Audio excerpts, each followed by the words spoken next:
Bonjour bien-aimés et bienvenue dans la maison du Seigneur. La parole de Dieu dit que je suis content quand on me dit allons dans la maison du Seigneur. La maison de Dieu est le lieu où Dieu a appointé que nous ayons beaucoup de choses. Il dit qu'il est doux et agréable pour des frères de demeurer ensemble parce que c'est là que Dieu a désigné que nous recevions la bénédiction et même la vie pour l'éternité.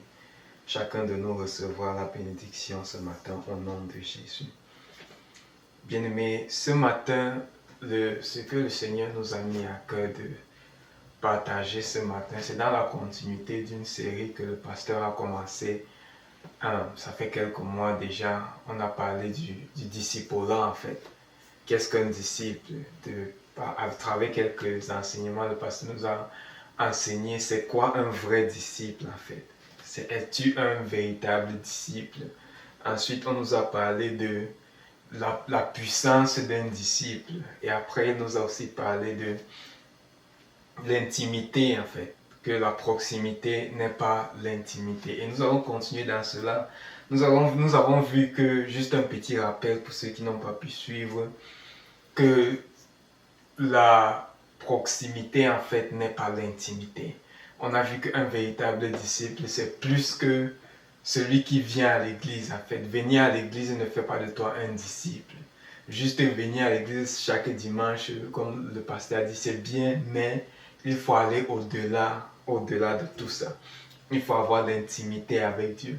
On a aussi vu qu'un disciple, il y a la puissance que Dieu a donnée, que Jésus a donnée. Il a dit que allez, faites de toutes les nations des disciples. Et dans cette mission qu'il nous a donnée, il y a la puissance qui accompagne cette mission-là. Donc aujourd'hui, nous allons continuer dans cette même lancée.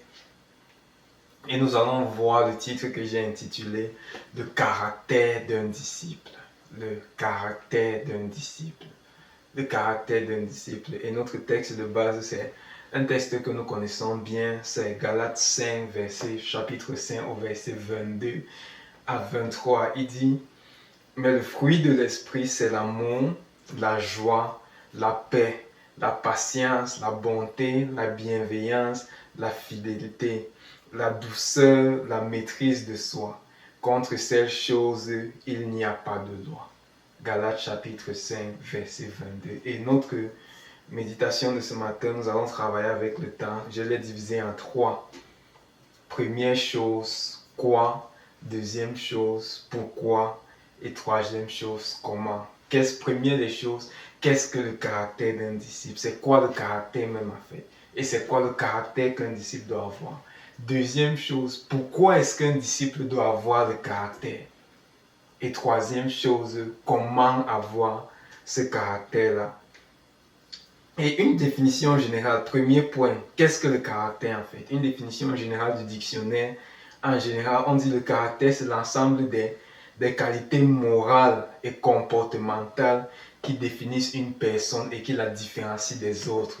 Donc on peut dire que le caractère du frère Gamaliel, c'est l'ensemble des qualités morales que le frère Gamaliel a, c'est l'ensemble des qualités comportementales que le frère Gamaliel a, qui distingue le frère Gamaliel du frère Pierre ou du frère Jean. C'est ça le caractère. Le caractère, c'est ta moralité et c'est ton comportement. En deux mots, le caractère, c'est ta moralité et ton comportement. Terminé. Et c'est ça qui nous différencie les uns des autres à travers notre morale et notre comportement. Mais pour un enfant de Dieu, en fait, c'est quoi le caractère pour un enfant de Dieu?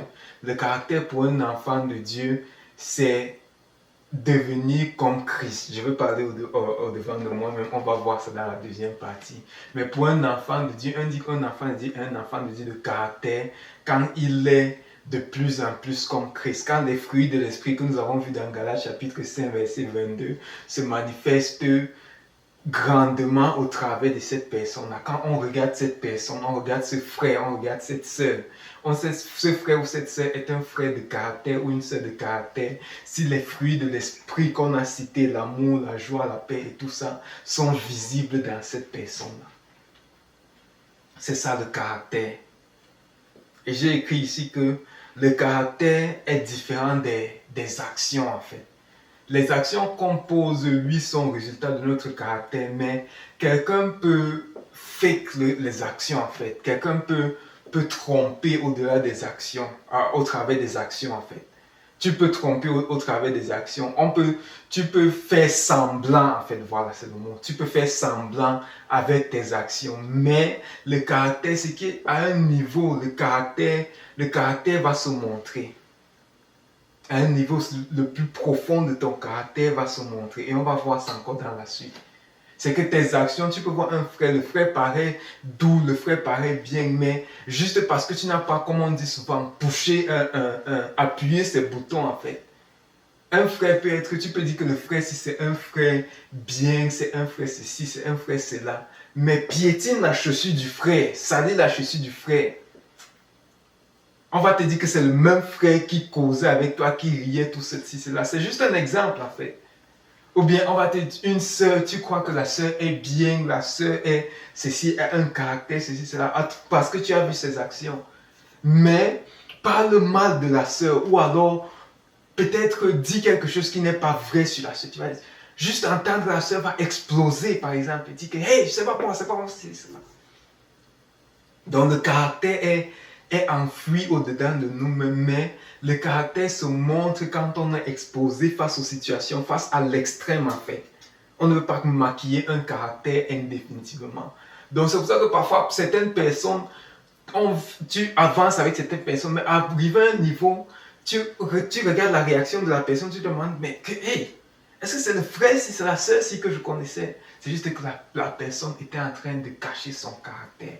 Et parfois, encore, je veux parler au-devant de moi, c'est juste l'introduction. Et parfois, ce n'est même pas que la sœur ou le frère faisait exprès de cacher son caractère, non. Parfois, certains de nos caractères sont enfuis. Et c'est à travers les situations que ce caractère va se montrer. Encore, on va voir ça par la suite. Et le troisième point dans le petit 1 que nous voyons maintenant, c'est le caractère est différent de la personnalité. En tant qu'individu, en tant qu'être humain, chacun de nous a une personnalité qui est un résultat de sa composition génétique et des conditions dans lesquelles la personne a grandi en fait. Certaines personnes ont une personnalité, certaines personnes sont assez réservées sur elles-mêmes. Elles sont assez calmes, elles ne parlent pas, ceci, cela. Tandis qu'elles sont introverties. C'est-à-dire que d'autres personnes sont extroverties. Certaines personnes sont assez émotives, c'est-à-dire qu'elles, facilement, elles vont exprimer ce qu'elles ressentent. Par exemple, une personne pareille va peut-être facilement exprimer quand elle est en colère et manifester la colère. D'autres personnes sont assez calmes, que même quand la personne est en colère, tu ne vas pas connaître. Donc le caractère est différent de la personnalité. Certaines personnalités ont semblance du caractère des fruits de l'esprit. Mais parfois, comme on disait au deuxième point, ça se révèle, parfois ça se révèle quand les situations quand les situations arrivent à l'extrême en fait. Qu'on voyait que c'était juste une personnalité, c'est juste un maquillage en fait. Et je vous dis encore, le maquillage, parfois ce n'est pas volontaire. C'est juste que les situations ont fait que parfois certaines personnes adoptent un certain caractère à cause des situations, mais ce n'est pas les fruits de l'esprit en fait, qu'on va voir par la suite. Donc, première des choses, on a vu que c'est quoi le caractère? Le caractère, c'est la morale d'une personne et le comportement d'une personne. C'est tout. Et le caractère pour un enfant de Dieu, c'est la manifestation des fruits de l'esprit. On a vu que le caractère, on ne peut pas faire semblant avec le caractère en fait, parce que le caractère va se montrer. Tu peux faire semblant avec les actions, mais le caractère va toujours se montrer à un certain niveau. Et on a vu aussi que le caractère est différent de la personnalité. Ça, c'est dans le petit 1. Qu'est-ce que le caractère? Le caractère est différent de la personnalité. Certaines personnalités sont calmes, certaines personnalités sont plus expressives. Mais il ne s'agit pas d'adopter une personnalité ou une autre. Il s'agit d'avoir le fruit de l'esprit manifesté en nous. Et deuxième point que nous allons voir ce matin, c'est pourquoi est-ce qu'il faut pourquoi est-ce qu'un enfant de Dieu doit avoir le caractère? Pourquoi un disciple doit avoir un bon caractère en fait? Dans Luc chapitre 6, verset 40, il dit, le disciple n'est pas au-dessus de son maître. Mais il dit que tout disciple parfait, tout homme parfait sera comme son maître. Tout disciple parfait sera comme son maître. Pourquoi avoir un caractère? Parce que dans ce pèlerinage de disciples-là, qu'on est en train de vouloir être de plus en plus comme Christ, la perfection, c'est que le caractère de Christ soit manifesté en nous. Et l'expression du caractère de Christ, ça sont visibles dans les fruits de l'esprit, en fait. Donc, pourquoi est-ce qu'il faut avoir le caractère? Parce qu'en tant que disciple, on doit viser à être comme son maître. Le pasteur nous a expliqué que un disciple, c'est quelqu'un qui suit la discipline d'un maître. La discipline, ce n'est pas juste dans les actions, mais c'est aussi dans le caractère. Quand on voit que mon maître est amour, moi aussi je suis amour. Mon maître est patient, moi aussi je suis patient. Dans 1 Jean chapitre 4, verset 17, il dit, tel il est, tel nous sommes aussi. Parlant de Jésus, Jean dit que tel Jésus est, tel nous sommes aussi. En tant que chrétien, on aime on aime approprier ce verset biblique. Parce qu'on dit que, puisqu'il parle de comme Jésus est élevé au-dessus des principalités et tout ça, on aime s'approprier de cela, oubliant que ce n'est pas juste la position de Jésus, la puissance de Jésus, comme on a vu, comme le pasteur nous a expliqué, dans la puissance d'un disciple, mais c'est aussi le caractère de Jésus, que tel que Jésus est, tel nous sommes aussi. Tel que Jésus est, tel nous sommes aussi. On voit un exemple avec Pierre dans Matthieu chapitre 26 au verset 73. Là, c'est pour juste faire l'histoire. C'est quand Jésus est emmené au tribunal. Pierre est avec les gens. Ils sont en train de parler.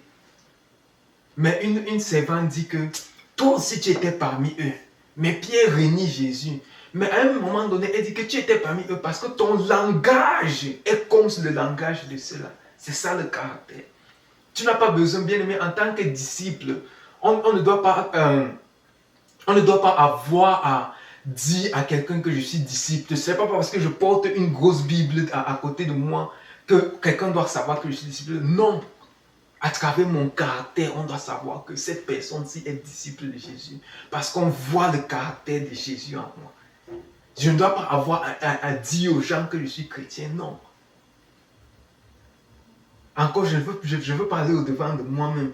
J'ai écrit ici que les fruits de l'esprit sont l'expression extérieure de notre appartenance à la communauté des disciples de Jésus.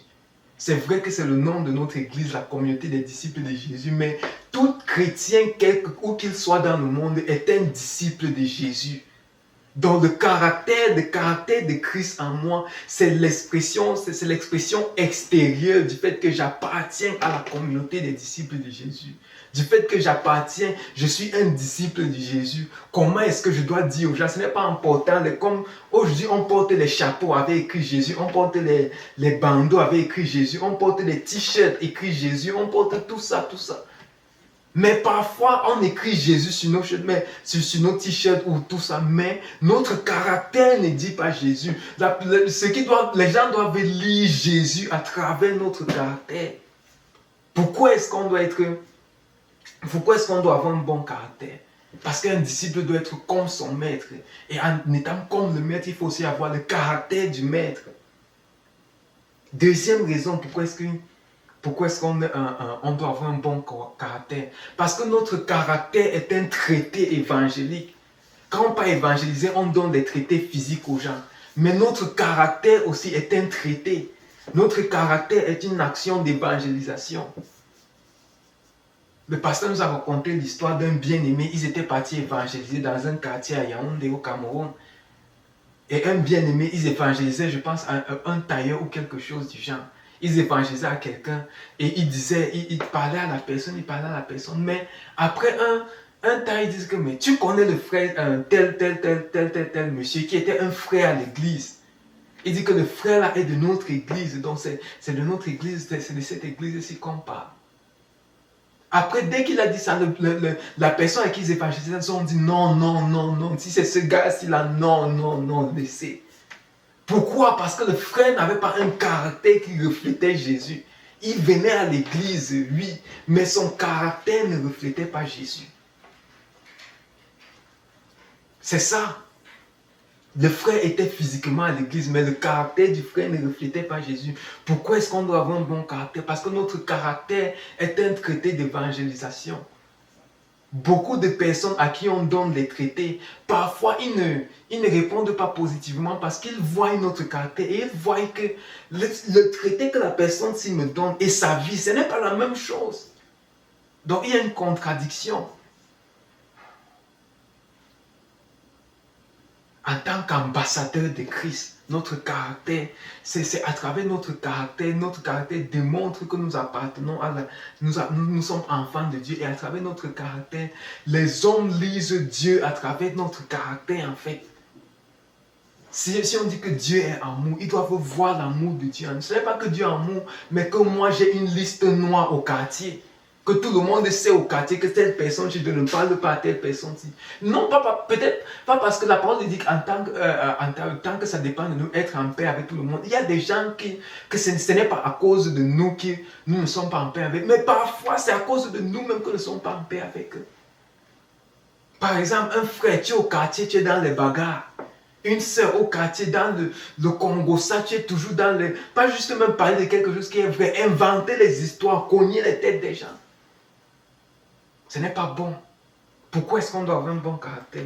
Parce que le caractère, c'est un traité évangéliste. Troisième raison pour laquelle on doit avoir un bon caractère, c'est quoi? C'est que le caractère nous qualifie pour recevoir de Dieu. Parfois, on se demande qu'on vient à l'église, on s'assoit, on est tous les frères, on est ensemble, toutes les sœurs, on est ensemble. Mais on voit que tel frère reçoit un peu plus de Dieu que tel autre frère. Telle sœur reçoit un peu plus de Dieu que telle autre sœur. Pourquoi? Parfois, c'est juste une question de caractère. Dans 1 Samuel chapitre 13 au verset 14, ça va revenir même encore dans le prochain point qu'on va voir. La parole de Dieu dit que quand Saül a désobéi, la parole de Dieu vient parler à Samuel, il dit que j'ai trouvé un homme qui a mon cœur, un homme qui a un homme selon mon cœur en fait. Que Dieu a choisi un homme selon son cœur. Saül n'avait pas le caractère de Dieu, mais David avait le caractère de Dieu. Parce que David avait le caractère de Dieu, le royaume qui était même déjà à Saül a été transféré à une autre personne. Parfois, les prières que nous faisons, on prie. On ne reçoit pas parce que notre caractère n'a pas encore été travaillé pour recevoir certaines choses.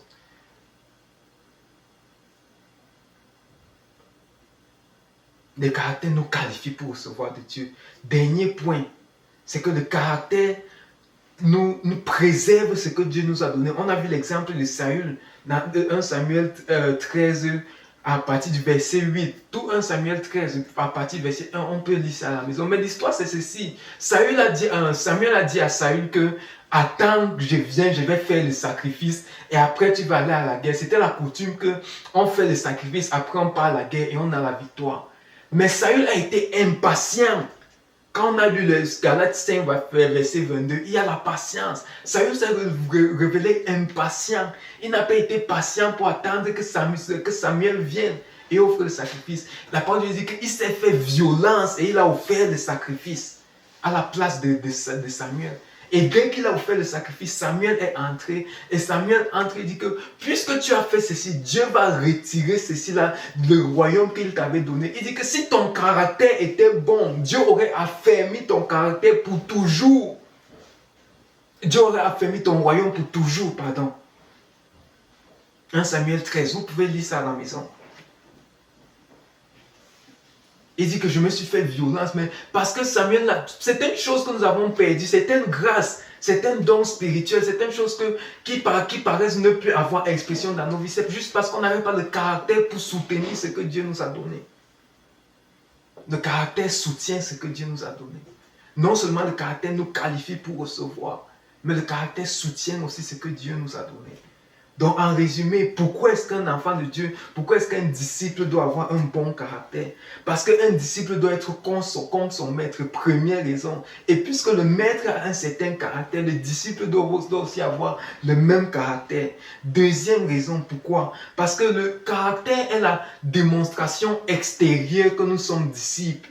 Ce n'est pas juste en disant que nous sommes disciples, mais parce que notre caractère montre que nous sommes disciples. Troisième raison, parce que notre caractère est un acte évangélique, c'est un traité. Notre caractère est un traité. La même façon qu'on partage les posts sur Facebook, sur Instagram. La même façon, notre caractère est aussi un traité.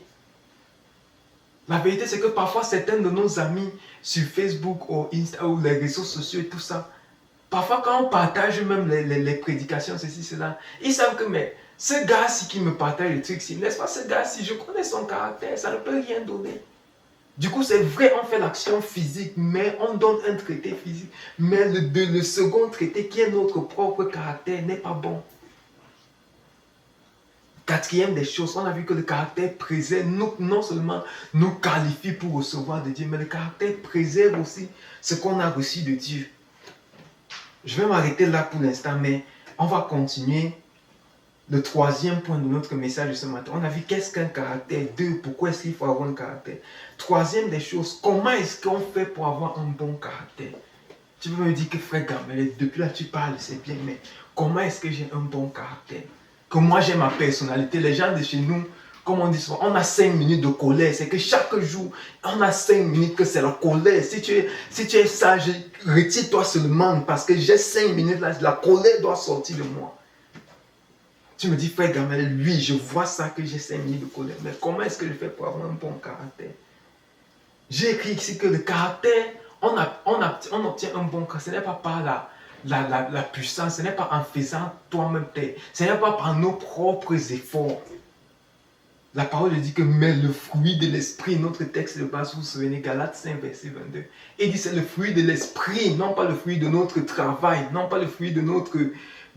qu'on se bat pour avoir ça. Non, c'est le fruit de l'esprit en nous. Donc, comment est-ce qu'on a un bon caractère? C'est en coopérant avec le Saint-Esprit que Dieu nous a donné quand nous sommes nés de nouveau. En une phrase, voilà comment on a un bon caractère. En coopérant avec le... Ce n'est pas que je dois juste m'asseoir et je laisse le Saint-Esprit non faire. Non. L'Esprit est en train de travailler au-dedans de nous. Mais je dois coopérer avec le Saint-Esprit. La parole dit, nous sommes co-ouvriers avec Dieu. Dieu fait le travail en moi, mais j'ai aussi ma part que je dois faire. Comme le pasteur dit toujours, il y a la part de l'homme, il y a la part de Dieu. Dieu fait sa part, je fais ma part. Tu ne peux pas avoir le caractère de Dieu avec ta propre force, non. Beaucoup d'entre nous sommes battus pour abandonner certaines habitudes. Mais tu te rends compte, tu essayes, mais tu te rends compte que ça ne donne pas. Même Paul, l'apôtre Paul, dans Romains verset 7, il dit que je veux faire le bien, mais je ne parviens pas à faire le bien. Je me retrouve toujours en train de faire le mal. Mais à la fin, il dit quoi? Que gloire soit rendue à Dieu pour son esprit qu'il nous donne. Parce qu'à travers cet esprit-là, je peux avoir la victoire dans cette bataille intérieure. J'ai écrit que ça requiert l'aide de Dieu par l'intermédiaire de l'Esprit de Dieu qu'il nous a donné. Il dit bien le fruit de l'esprit. Donc, ce n'est pas quand je dois croiser mes bras, il dit que le frère Gamaliel a dit que c'est le fruit de l'esprit. Donc, je reste là, j'attends que le fruit de l'esprit vienne. Non. C'est que Dieu travaille et moi aussi, je travaille avec Dieu, je coopère avec Dieu. Et j'ai écrit ici trois choses comment on coopère avec Dieu. Première des choses, c'est chercher à connaître la parole de Dieu. Chercher à connaître la parole de Dieu, la doctrine. Qu'est-ce que la parole de Dieu dit? Qu'est-ce que la parole de Dieu dit à travers comment est-ce que je dois me comporter? Qu'est-ce que la parole de Dieu dit que je dois faire? Qu'est-ce que la parole de Dieu dit que je dois faire? Le pasteur nous a dit la semaine passée que la Bible n'est pas juste, et je pense que c'était même un short qu'on a publié, qui a été publié sur Facebook, et YouTube. Il dit que la Bible n'est pas juste un livre qu'on lit juste pour dire que bon, j'ai lu 10 livres, j'ai lu 20, j'ai lu 15, non. Il dit que la Bible c'est un manuscrit pour dire que voici comment une lettre que Dieu envoie à son enfant, que voici comment je dois me comporter. Donc quand je lis la Bible, je ne lis pas un roman, je lis le manuscrit de comment je dois me comporter. Je lis le cahier de charges qui m'est adressé en tant que chrétien.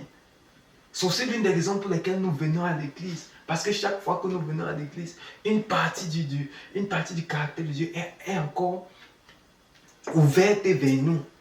Chaque fois que nous venons à l'église, le caractère, connaissant la parole de Dieu. Deuxième des choses, comment est-ce qu'on a un bon caractère? À travers la prière. Beaucoup d'entre nous, nous prions rien que pour dire Dieu. On vient à la prière on a une longue liste. On fait peut-être 1 minute routine. Seigneur, merci parce que tu m'as donné la vie et je suis encore vivant ce matin. Au nom de Jésus-Christ, Amen. Premier point, Dieu, je veux une voiture. Deuxième point, Dieu, je veux une maison. Troisième point, Dieu, je veux un mari. Quatrième point, Dieu, je veux une femme. Cinquième point, Dieu, je veux les enfants. Sixième point, Dieu, je veux la Bible ou quoi que ce soit. Mais une partie de la prière, c'est que Dieu crée en moi un cœur pur. Dieu crée en moi un cœur pur. Renouvelle en moi un esprit bien disposé, comme David a dit. Une partie de la prière doit être que Dieu, me voici, je me suis encore fâché. Je me suis encore fâché hier. Les 5 minutes de colère qu'on dit là.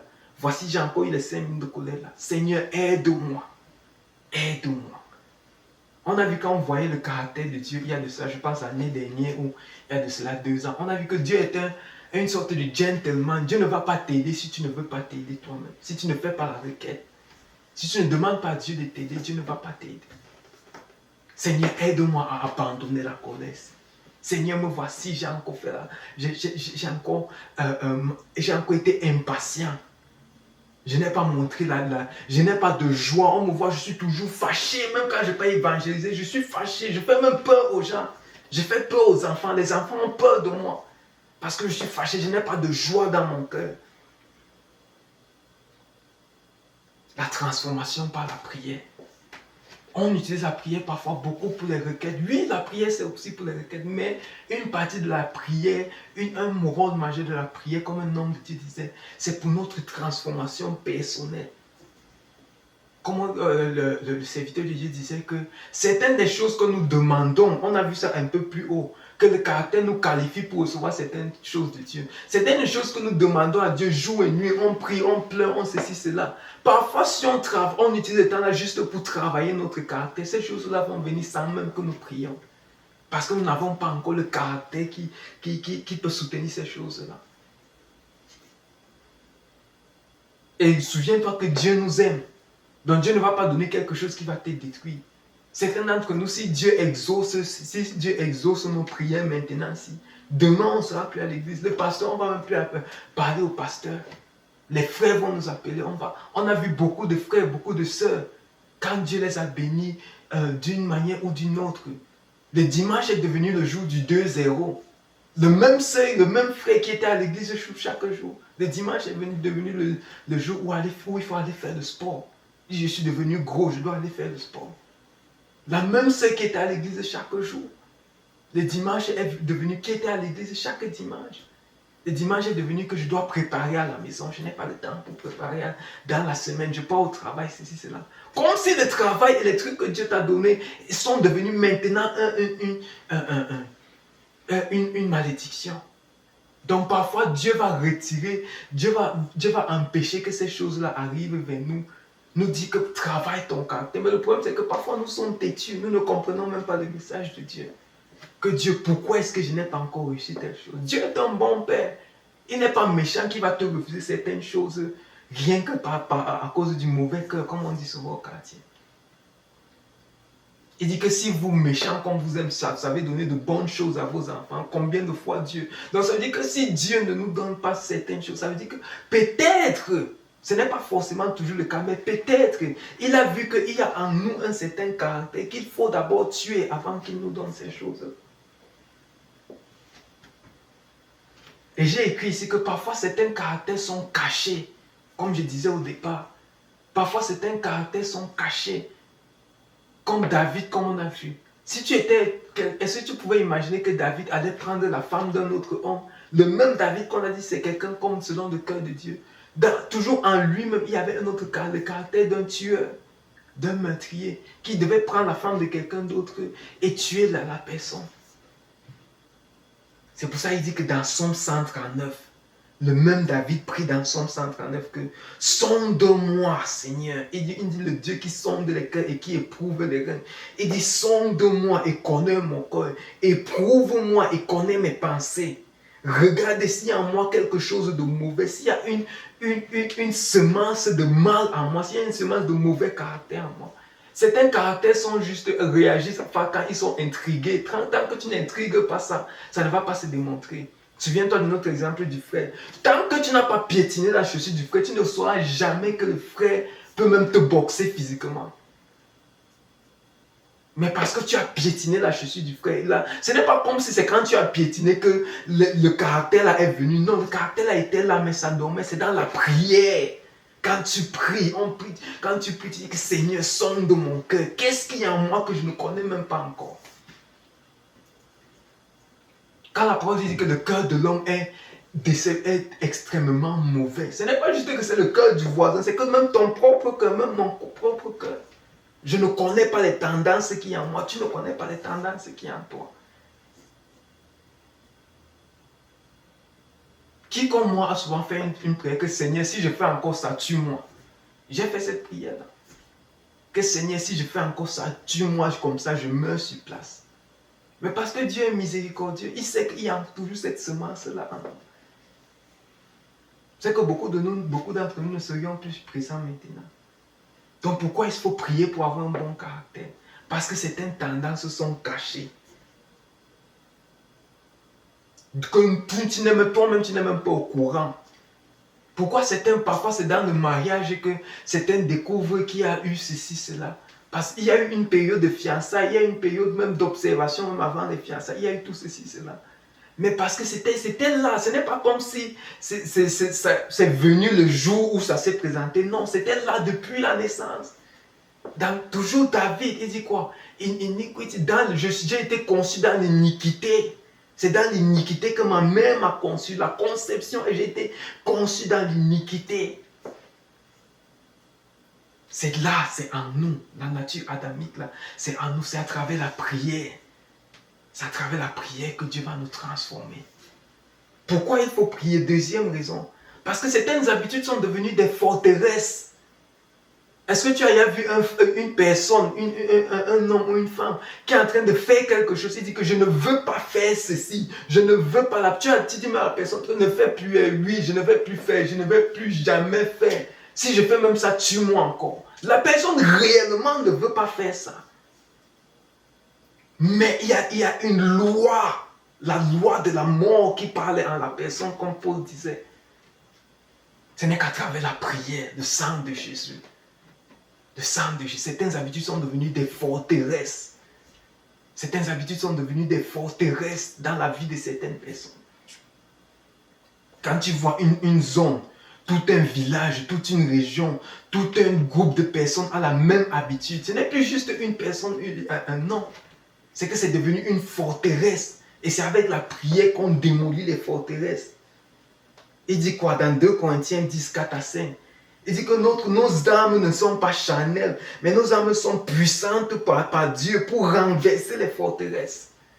Ce n'est pas dans la chair que je vais développer le caractère de Dieu. Certaines habitudes sont devenues des forteresses, donc il faut que je prie pour que cette forteresse soit détruite.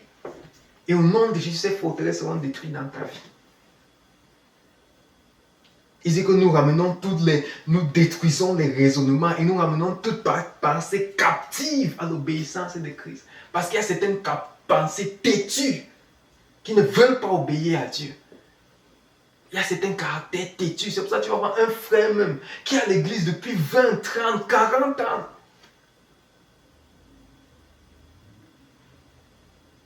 Mais c'est le même frère que tu entends que le frère tape sa femme à la maison. Il est à l'église. Ce n'est pas que il n'est pas converti. Non, il est converti. Mais il y a une forteresse qu'il faut détruire. Et dernière chose, notre temps est déjà passé. Dernière chose que nous allons voir aujourd'hui, c'est comment est-ce qu'on développe le caractère? À travers la discipline. La discipline. La discipline. que je me discipline, que je vais faire ceci, je me discipline, que je ne vais plus faire cela, je me discipline, que je vais faire ceci, je me discipline, que je ne vais plus faire cela. À travers la discipline, on développe un bon caractère devant Dieu. À travers la discipline dans nos paroles, la discipline dans nos actions, la discipline de dire que même si, par exemple, je suis en train de travailler, par exemple, sur la colère, ou par exemple, je suis impatient, je me trouve que peut-être je suis tombé aujourd'hui, j'ai encore manifesté là, je ne dois pas me tuer pour ça. Non, c'est que je dois, ça ne va, ça va pas arriver en un jour. Certains de ces caractères, souviens-toi, c'est depuis des générations et des générations. Il y a un process qu'il faut suivre, mais à travers la discipline, éventuellement, on va arriver au caractère de Christ. Donc, bien aimé, voici ce que Dieu a mis à cœur que je partage avec nous ce matin. Notre temps est déjà passé. En résumé, comment est-ce qu'on a un bon caractère? On a vu qu'on a un bon caractère, non pas en travaillant avec les mains, non, mais en coopérant avec Dieu pour développer un bon caractère à nous. Et comment est-ce qu'on coopère avec Dieu? En allant, en connaissant la parole de Dieu. Connaître que dit la parole de Dieu. À travers la prière, pour détruire les forteresses et pour détruire les choses cachées dans la prière. Et à travers la discipline, c'est comme ça qu'on coopère avec Dieu. Et tandis que nous travaillons comme ça, le Seigneur nous... tu vas voir qu'à la fin, tu vas te rendre compte, ça fait une semaine, je n'ai plus eu mes 5 minutes de colère. Ça fait 2 semaines, ça fait 1 mois, ça fait 1 an. Tu vas te rendre compte, que telle situation, peut-être quelqu'un qui t'a dépassé à travers la voiture, quelqu'un que tu aurais insulté la personne dans la voiture. Mais tu te rends compte que quelqu'un t'a dépassé, tu dis plutôt que Dieu te bénisse, mon frère. Après, tu te dis, c'est moi. C'est ça le caractère quand on travaille avec Dieu. On coopère avec Dieu. On coopère avec Dieu. C'est merveilleux, bien-aimé. Quand Dieu travaille notre caractère petit à petit, petit à petit, petit à petit, jusqu'à un certain niveau, on devient comme ce disciple parfait-là qui est comme son maître. Que le Seigneur nous bénisse par cette parole au nom de Jésus-Christ. Amen.